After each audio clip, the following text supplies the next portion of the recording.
Arsenal, who has been reborn as a set-piece strong team since the joining of coach Nicolas Jover. Again, Arsenal scored 2 goals with a set-piece to raise reputation to the fullest.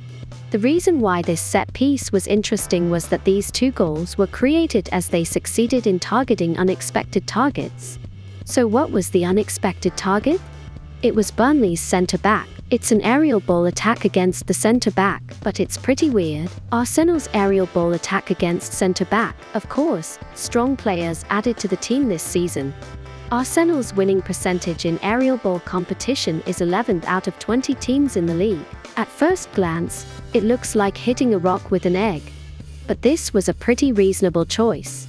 Of Burnley's 2 centre-backs, Dara O'Shea on the right has the highest winning percentage in the same position.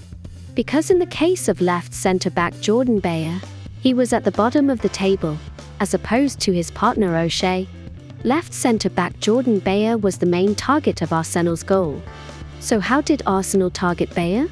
Burnley put O'Shea, the right centre-back, on the far side of the 2 centre-backs in set-piece defence. The left centre-back Bayer was placed closer to it. Arsenal were aiming for Bayer's side, not the far side where O'Shea is. It was the front space of the goalkeeper. If you look at the formation of Arsenal's attack, 1 interrupter to keep the goalkeeper in check, put most of the rest of the attacker on the far side. When kick time comes, the attacker behind you are bait and run to the front. Pull the Bayer who was so close to goal forward.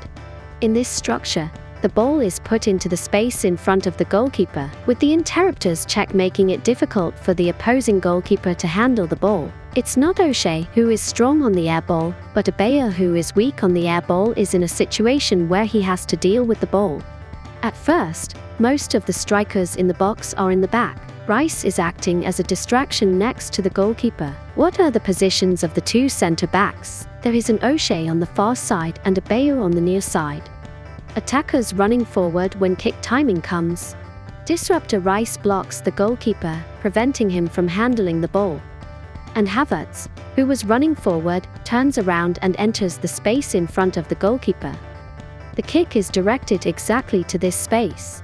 Bayer compete to break it, but he allow Havertz to shoot without catching the timing of his jump. As expected, the attackers start from behind. From the initial position, Rice appears to be a distraction, but this time, Rice is running forward. It acts as a decoy to attract Bayer. Tommy Ayew, who was behind him, comes forward and plays the role of an interrupter instead. Then who will attack the space in front of the goalkeeper? Saliba, who was in the last room, takes up space as he pops out momentarily. As expected, the kick goes to this space. The trajectory of the ball is perfect for Saliba's header. This time, Bayer heading to fit it on the end of the head. But the situation wasn't over. The second ball flows out of the box, and Zinchenko scores with a wonderful shot. The same goes for Saliba's first goal of the Emirates. They are attackers who stand behind and run forward. Here, Saliba plays the role of a distraction as he jumps in front of the goalkeeper. Bayer was lured forward by Havertz. The kick is then directed exactly to the space in front of the goalkeeper, and Bayer cannot jump. Interrupter Saliba even plays the role of a striker and scores. The part that Arsenal attacked was the same, but the bait running forward, the interrupter keeping the goalkeeper in check. And with the number of strikers attacking space changing in every set piece, Burnley was not easy to defend to. As such, Arsenal was able to have fun by attacking Bayer's weaknesses in the air ball. But what's interesting is that Bayer wasn't just aiming for a set-piece situation. Crew Arsenal prepared a pattern of targeting Bayer even in general ground conditions. Right from the left to the left centre-back Bayer. That is, it was a cross towards the far side. If you compare the cross map of the last game against Sevilla, there are a lot of cross numbers, but I noticed that there are a lot more crossings from the left than from the right.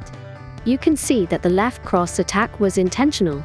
But I think we may have a question here. There's also the right side, but why is it the left side? On the left side where the kicker is located, Zinchenko, whose strength is the accurate kick compared to the left and right fullbacks. On the right side of the race, Havertz was strong in the air ball. And in the case of centre-forward Trossard, He often moved to the left during the attack. There is also a point where a cross attack can be replaced by a kick, which is a strength.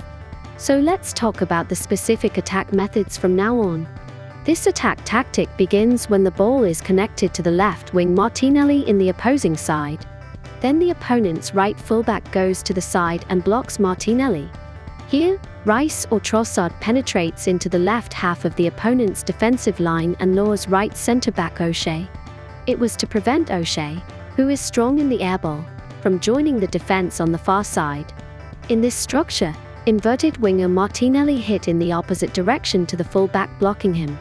He put a right-footed reverse-footed cross toward Bayer. However, the opposing winger could stick with a cooperative defence and interfere Martinelli's cross. At this time, Arsenal used Zinchenko. The winger in the middle line sticks to Martinelli, so there's a back space. Zinchenko, who was waiting behind him, received a back pass and was able to lead to a left-footed cross. Due to Arsenal's alternative tactics, Burnley had no choice but to allow a cross attack.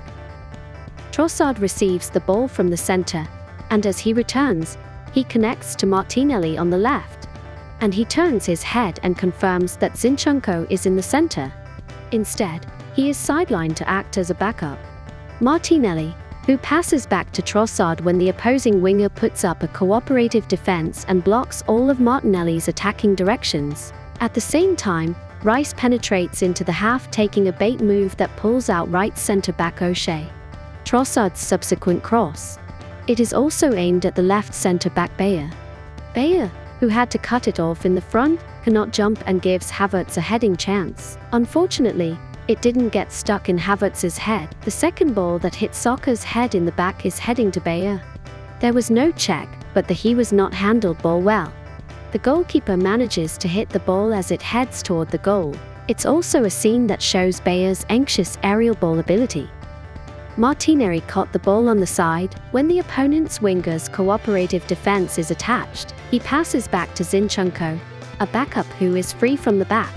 Trossard pinning O'Shea as he sits in the left half, and Zinchenko hits a cross towards Bayer. As expected, Bayer had to cut off the ball in front of him. Saka in the back heads as he tries to jump but fails to hit his head. The second ball flows towards the goal, and Trossard, who gets a chance goal. It was Arsenal's aerial ball attack tactic, which focused on centre-back Bayer.